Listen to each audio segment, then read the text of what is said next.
Hi everybody, welcome to another video. This week we're talking about shopping! Now some people love shopping and some people hate to shop. It is the most torturous experience for some people. And understandable, there are a lot of different fits, lots of different sizing schemes. You never know what size you wear from one brand to another, and there's so many options, and it can be a little overwhelming and a little exhausting.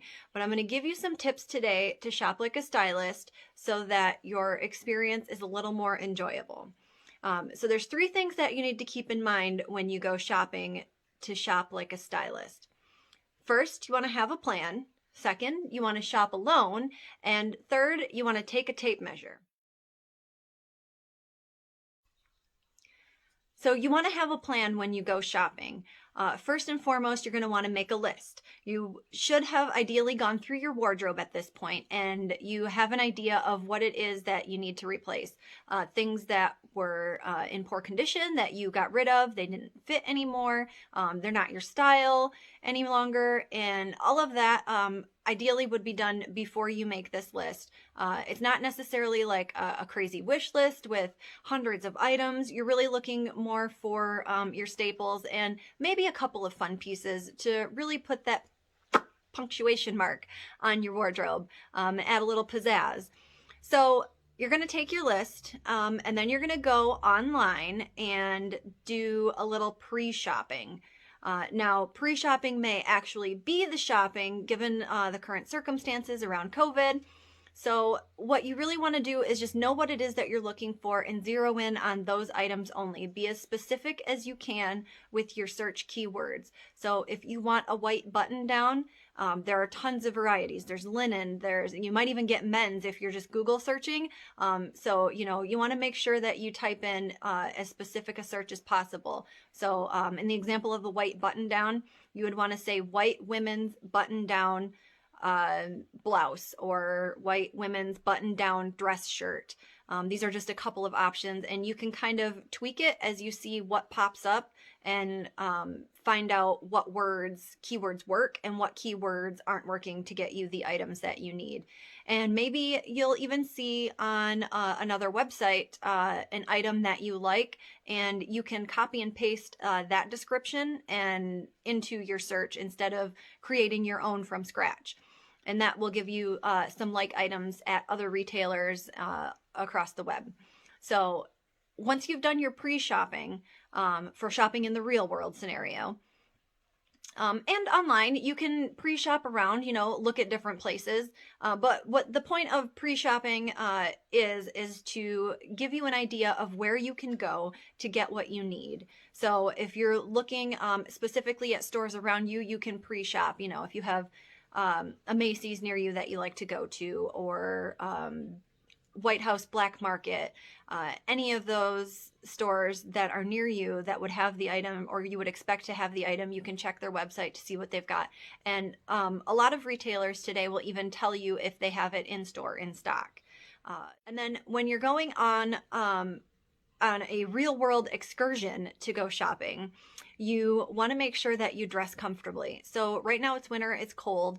I recommend jeans and, just a basic t-shirt and a little something to stay warm, maybe a cardigan, but not too many layers. If you can try things on, then you want to make sure that it's easy to remove and easy to put back on, but also basic enough that if you're trying on a top, you can just leave your jeans on and it's not going to look completely out of place. Or vice versa. If you have just a basic t-shirt on and you're putting on a bottom, you can really see how it works with basic pieces versus trying to find something that's matching or coordinating while you're in the store, and it saves you the amount of things that you're trying on. The next step is shopping alone.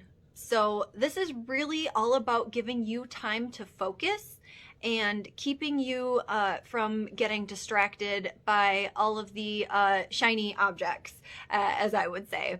So, you really want to go alone if you can. If you hate shopping alone and you really need company, take one friend, you know, maximum two, and really make sure they understand that you're on a mission to acquire important wardrobe pieces, that it's not a browsing session, that this is targeted.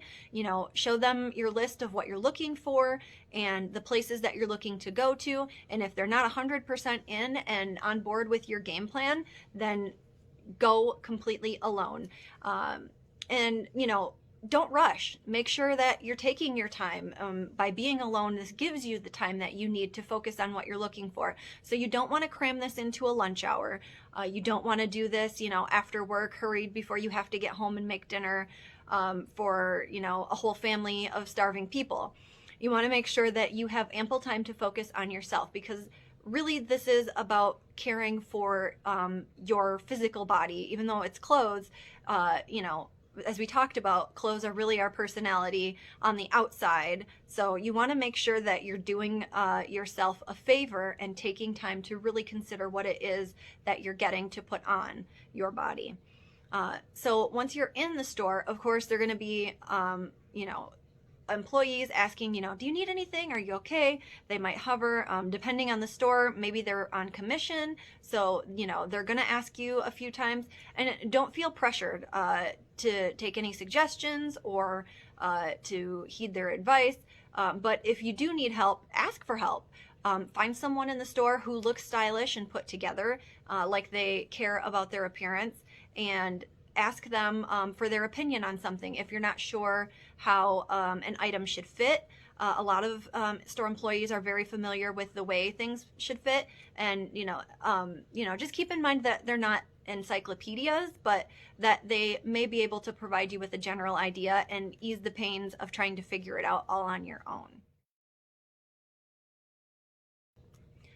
The last tip is to shop with a tape measure.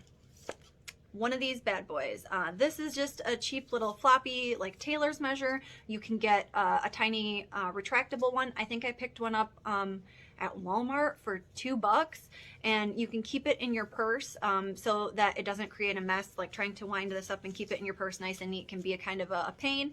I definitely recommend the little retractable one. You can probably get them anywhere online, Amazon, you know, Target, wherever you, Joann Fabrics probably. Just look for one that's retractable.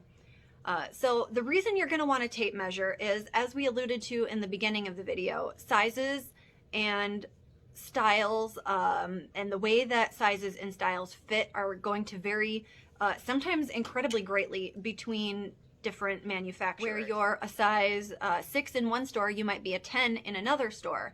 And where you're a 10 in one store, you might be an 8 in a third store.